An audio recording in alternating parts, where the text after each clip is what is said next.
Hello students, आज network routing problem में हम देखेंगे मैक्सिमल फ्लो प्रॉब्लम। क्या है ये प्रॉब्लम, इस पे बेस्ड एल्गोरिदम और उस पे बेस्ड क्वेश्चन। आइए शुरू करते हैं। नेटवर्क रूटीन प्रॉब्लम्स में आज हम देखेंगे मैक्सिमल फ्लो प्रॉब्लम। आइए देखते हैं कुछ definitions. Source: if there is a directed and connected network then all flows through this network originate at one node which is called source। तो जब भी हमको डायरेक्टेड और कनेक्टेड नेटवर्क दिया है तब फ्लो उसके थ्रू जो होते हैं वो कहीं ना कहीं ओरिजिनेट होते हैं किसी एक नोड पे। वो नोड कहलाता है सोर्स, या इसको हम स्टार्टिंग नोड बोल सकते हैं। Sink: flow through network terminates at another node. Flow जो है वो कहीं ना कहीं खत्म हो रहा है, टर्मिनेट हो रहा है, is called sink. All intermediate nodes are called transshipment nodes. और इस नेटवर्क में सोर्स और सिंक के अलावा जितने भी नोड इंटरमीडिएट नोड्स हैं वो कहलाते हैं transshipment nodes. Capacity: maximum amount of flow. Network से जो मैक्सिमम अमाउंट ऑफ फ्लो होगा वो कहलाएगा कैपेसिटी ऑफ द लिंक। आइए देखते हैं ऑगमेंटेड पाथ मेथड। सबसे पहले देखते हैं ऑगमेंटेड पाथ क्या है। Augmented path is a directed path from source to the sink in a residual network such that every link on this path has a strictly positive residual capacity in the positive direction of the link। तो directed path है source से sink में, और residual network ऐसा है कि इसकी हर link में strictly positive residual capacity positive direction में होगी। The minimal of this residual capacity on the path is called residual capacity of augmenting path. और इसी रेसिडुअल कैपेसिटी की जो मिनिमम वैल्यू है वो कहलाती है आपकी residual capacity of augmenting path. This least residual capacity gives the amount of flow that can be added to the entire path. Now we see the augmented path algorithm. Step 1. Change every link in the given network from a directed to an undirected one. Obtain the initial residual network for the problem. All link capacities in the original direction remain unchanged, whereas the link capacities in the opposite directions are all zero। तो जो पहला step है augmented path algorithm का वो है हमारा कि हम सबसे पहले जो हमको नेटवर्क दिया है डायरेक्टेड नेटवर्क उसको अनडायरेक्टेड करेंगे, और फिर हम इनिशियल रेसिडुअल नेटवर्क निकालेंगे। ये आप करेंगे लिंक कैपेसिटीज़ को जो ओरिजिनल डायरेक्शन है वहाँ पे वो अनचेंज रहेगी, जबकि ऑपोजिट डायरेक्शन में लिंक कैपेसिटीज़ को हम ज़ीरो करेंगे। Step 2. Out of many possible path identify N augmenting path from the source to the link such that every link on this path has a strictly positive residual capacity।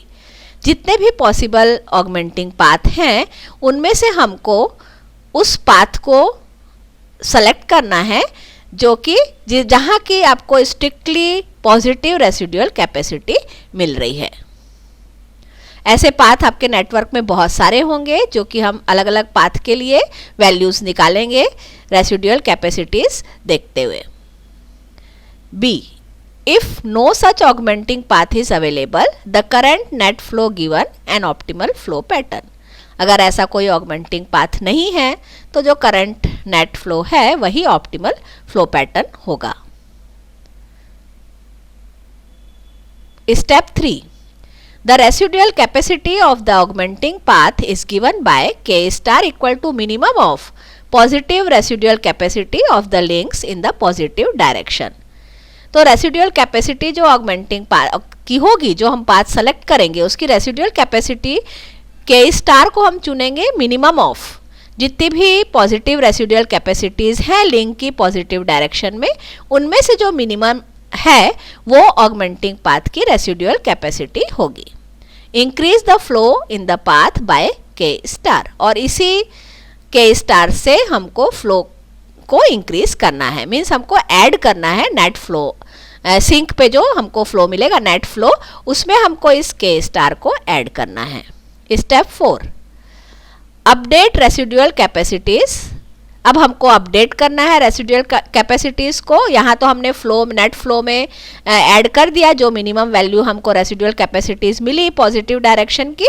अब हमको update करना है इन्हीं residual capacities को by subtracting के star from positive residual capacities of each link on the augmenting path.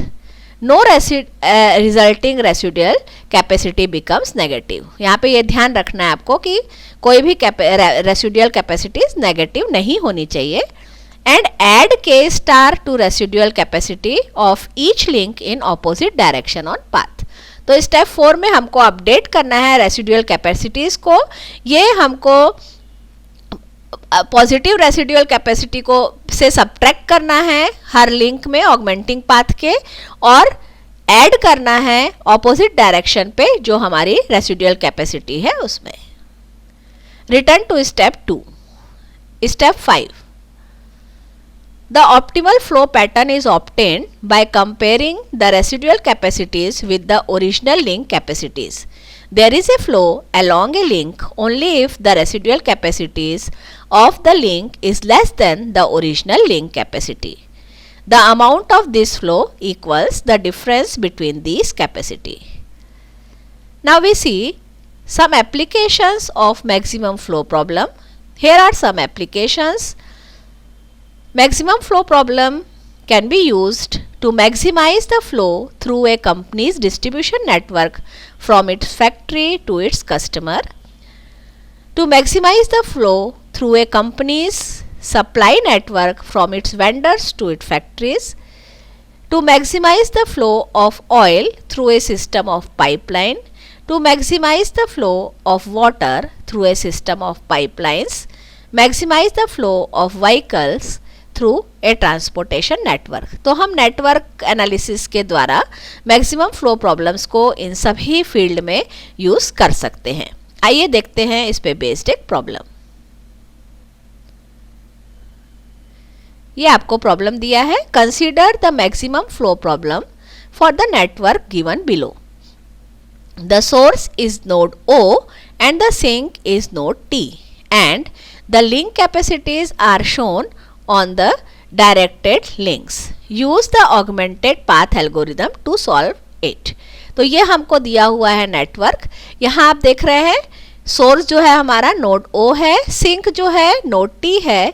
ये सारे जो नोड हैं इनको हम ट्रांसशिपमेंट नोड कहते हैं, और यहाँ पे हर दो नोड के बीच, जैसे नोड A है, नोड O है, नोड A है, इसके बीच हमको लिंक कैपेसिटी दी हुई है। तो यहाँ जैसे O से A में लिंक कैपेसिटी 5 है, A से D देख रहे हैं आप लिंक कैपेसिटी 3 है, D से T देख रहे हैं लिंक कैपेसिटी 9 है, B से D देख रहे हैं लिंक कैपेसिटी 4 है, एंड सो ऑन। और ये सभी डायरेक्टेड लिंक्स में हैं। तो हमको इस प्रॉब्लम को ऑगमेंटेड पाथ एल्गोरिथम से सॉल्व करना है, और नेट फ्लो सिंक से क्या मिलेगा ये हमको देखना है। तो सबसे पहला स्टेप जो हमारा होगा, हम अनडायरेक्टेड करेंगे डायरेक्टेड को। तो we change every directed link to an undirected before assigning any flows. कोई भी फ्लो असाइन करने से पहले हमको डायरेक्टेड को अनडायरेक्टेड में चेंज करना है। However the link capacity in the original direction remains unchanged and the link capacity in the opposite direction is 0। तो यहाँ जैसे आप देख रहे हैं ये ओरिजिनल आपका डायरेक्शन है, तो यहाँ जो आपका लिंक कैपेसिटी है 5 होगा, और ये ऑपोजिट डायरेक्शन है, यहाँ लिंक कैपेसिटी हो जाएगी 0। यहाँ कैपेसिटी रहेगी 3, यहाँ हो जाएगी 0। यहाँ होगा 7, यहाँ 0, यहाँ होगा 2, यहाँ 0। ऐसे ही आप सारे नोड्स पे लिंक कैपेसिटीज को देखेंगे, ओरिजिनल डायरेक्शन में अनचेंज रहेगा और ऑपोजिट डायरेक्शन में 0 हो जाएगा। तो ये देखिए कुछ इस तरह से नेटवर्क हमको मिला। अब हमको नेट फ्लो की ओर जाना है, तो हम अपना इटरेशन शुरू करेंगे। फर्स्ट इटरेशन में हम ऑगमेंटिंग पाथ देखेंगे OBET। यहाँ पे देखिए OBET, ये पाथ हम देख रहे हैं। तो OBET में के स्टार जो हमको सेलेक्ट करना है वो मिनिमम लेना है, जो भी हमारी कैपेसिटीज़ हैं लिंक कैपेसिटी। तो O से B आपको जो लिंक कैपेसिटी दिख रही है 7, यहाँ पे लिंक कैपेसिटी B से E है 5 और E से T है 6। तो इनका मिनिमम वैल्यू जो है वो है 5। तो इस 5 को हमको के स्टार जो होगा वो हमारा यही 5 होगा। नेट फ्लो हमको यहाँ से मिलेगा 5 और यहाँ पे हम माइनस करेंगे जहाँ पे लिंक कैपेसिटी आपकी अनचेंज है और जहाँ पे 0 है वहाँ पे हम उसको ऐड करेंगे। तो इस स्टेप के बाद हमारा जो अगला आपका नेटवर्क होगा रिजल्टिंग, वो इस प्रकार से होगा। Resulting residual network is this. Clear है आपको? ऑगमेंटिंग पाथ हमने OBET लिया, रेसिडुअल कैपेसिटी थी 7, 5 और 6, जिसमें से 5 को हमने सेलेक्ट किया। तो यहाँ पे 7 था, 7 में से 5 माइनस हो गया, 2 हो गया। यहाँ पे 0 था तो 0 प्लस 5 5 हो गया। यहाँ 5 था तो 5 माइनस 5 0 हो गया। यहाँ 0 था तो 0 प्लस 5 5 हो गया। यहाँ 6 था तो 6 माइनस 5 1 हो गया और यहाँ 0 था तो 0 प्लस 5 5 हो गया। ये फ्लो हमको नेट फ्लो जो मिला 5। By assigning a flow of 5 to this path, the resulting residual network is this. अब हम कोई और ऑगमेंटिंग पाथ लेंगे, तो यहाँ पे हम असाइन कर रहे हैं ऑगमेंटिंग पाथ हम ले रहे हैं OADT। देख रहे हैं आप पाथ OADT। इस पाथ में देखिए एक बार और आपको समझा देते हैं। यहाँ पे जो लिंक कैपेसिटीज है आपकी, यहाँ 5 है, यहाँ 3 है, यहाँ 9 है। इसमें से मिनिमम हमको सेलेक्ट करना है, तो मिनिमम आप देख रहे हैं यहाँ पे 3 है। तो हम जो फ्लो यहाँ पे असाइन करेंगे ये होगा 3।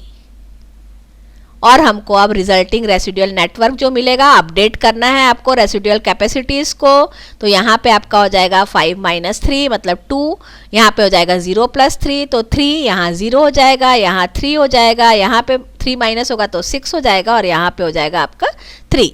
तो ये देखिए ये हुआ फ्लो 3 हमने दिया 8 और ये हमने कर दिया अपडेट, रेसिडुअल कैपेसिटीज़ को अपडेट कर दिया इस ऑगमेंटेड पाथ के लिए। अब नेक्स्ट इटरेशन में हम ऑगमेंटेड पाथ जो ले रहे हैं, ऑगमेंटिंग पाथ हमारा वो है OABDT।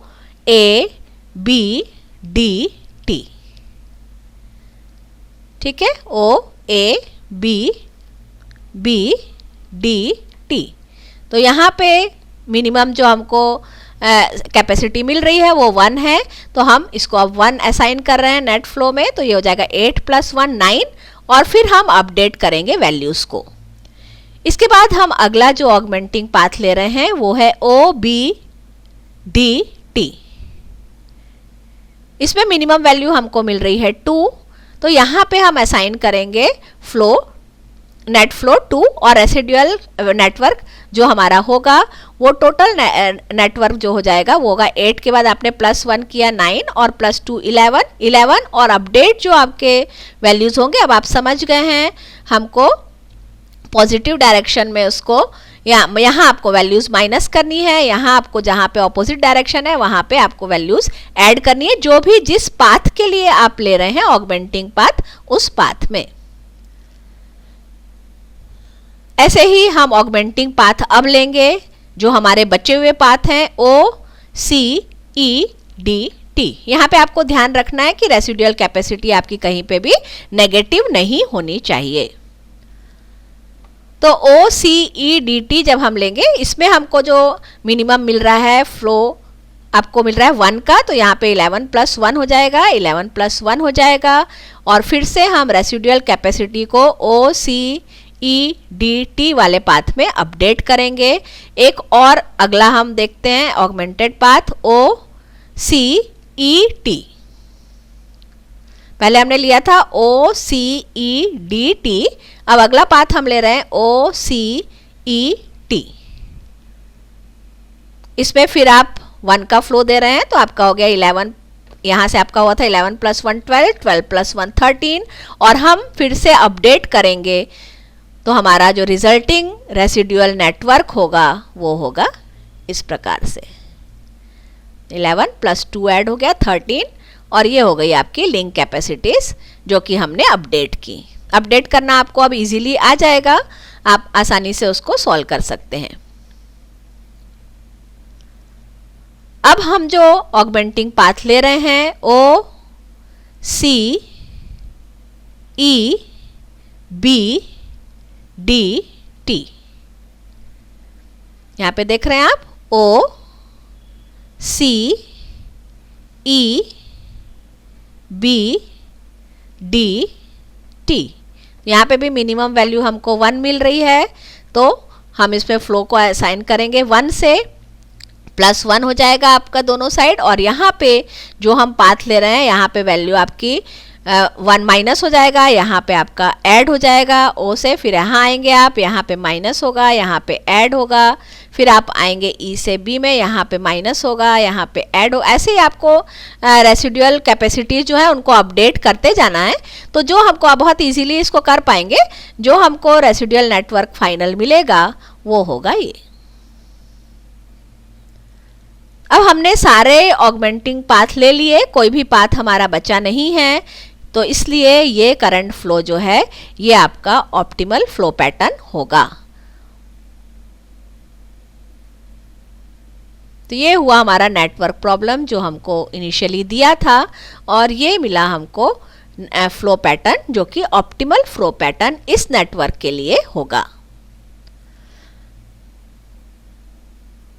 तो ऑगमेंटिंग पाथ एल्गोरिदम से आप बहुत इजीली प्रॉब्लम्स को सॉल्व कर पाएंगे।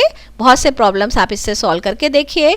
ये रेफरेंसेस हैं जो हमने यूज़ किए अपने लेक्चर के लिए। अगले लेक्चर में हम आगे और देखेंगे। Thank you.